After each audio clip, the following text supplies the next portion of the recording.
एक भी स्टेटमेंट का ना आना। I think we haven't heard the last of this story, because वो पाकिस्तान के खेमे से, उनके हवाले से, या फिर वो एसीसी चीफ भी इस समय पाकिस्तान के ही हैं। उन्होंने अनाउंस कर दिया, उन्होंने बात कर दी, उन्होंने बता दिया कि ऐसे ऐसे 14 तारीख को भारत पाकिस्तान के साथ खेलेगा, ये इस टूर्नामेंट का फॉर्मेट रहेगा। आई एम श्योर डिस्कशन हुआ होगा, पर either the government has already allowed, मतलब ये हो सकता है गवर्नमेंट ने ग्रीन लाइट दे दिया, ग्रीन सिग्नल दे दिया कि आप जाइए, आप खेलिए, and therefore there is no discussion. और अगर गवर्नमेंट ने भी अलाउ नहीं किया है और यूनिलैटरली पाकिस्तान या एसीसी ने ये एक टूर्नामेंट के शेड्यूल को अनाउंस किया है, तो I can tell you, I can assure you, अगर ये यूनिलैटरल डिसीजन है, आई डोंट थिंक कि वो होगा। लेकिन अगर कहीं है वो, तो फिर आपको लगेगा कि आपको पता चलेगा कि there are many twist and turns in this tale. अभी इसका you haven't heard the last of it, is what I feel. अब एक सवाल ये भी आता है कि, और ये सोशल मीडिया में काफी गर्म था, कि क्या भारत का स्ट्रॉन्ग होल्ड जो है वो खत्म हो रहा है?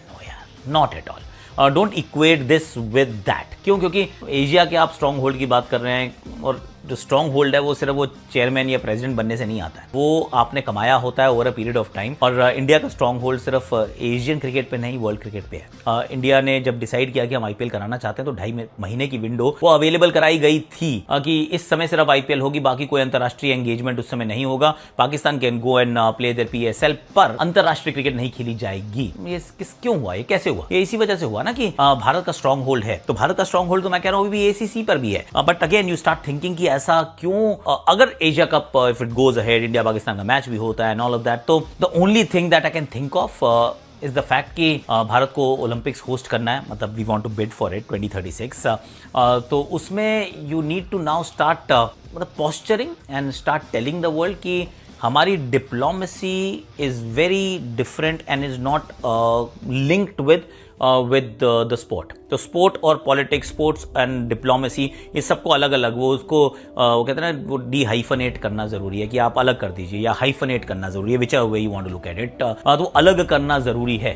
तो वो शायद एक मैसेज हो सकता है, संदेश हो सकता है कि okay we are okay with it, see हमने जो किया वो कर दिया, हमारे जो गोल्स थे, ऑब्जेक्टिव्स थे, वो हमने ऑलरेडी अचीव कर लिए हैं। हमने वो जो पहलगाम में जो टेररिस्ट थे उनका भी अब तो एनकाउंटर हो चुका है, and that will continue. So whether is the Shimla agreement और द इंडस वाटर्स ट्रीटी, वो सब अबेंस में भी रहेंगी, वो विड्रॉल भी रहेगा। So will fight that battle where it has to be fought, पर स्पोर्ट्स जो है वो इट विल कंटिन्यू। तो maybe we are going down that route, I don't know yet. मुझे नहीं पता है कि हम किस तरफ जा रहे हैं। और एक एज अ भारतीय and as a former cricketer, एक चीज़ बहुत क्लियर है, उसमें कोई शक शुबा नहीं है, डाउट की गुंजाइश नहीं है, कि whatever the Indian government decides and says, we have to follow and we must follow, and we must follow with a smile on our faces. क्योंकि खेल एक जिंदगी का हिस्सा है, खेल जिंदगी नहीं है। हम चाहते हैं खेलना, हर कोई चाहता है कि खेल होता रहे, आप क्रिकेट खेलते रहें, पर किसके साथ होगा, कब होगा, क्यों होगा, कैसे होगा या नहीं होगा, that's a decision that the Indian government has to take. And if they have taken a decision, जो कि will get to know in good time,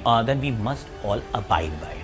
What I feel, पर इसका ये बिल्कुल गलत फहमी मत रहिएगा कि भारत का जो रुतबा है, जो स्ट्रॉन्ग होल्ड है, वो कम हो गया। नारे ना, सिर्फ एक ही दिशा में जा रहा है, वो है ऊपर की तरफ। कंट्रोल हमारा बहुत अच्छे से रहेगा, क्योंकि डोमिनेट तो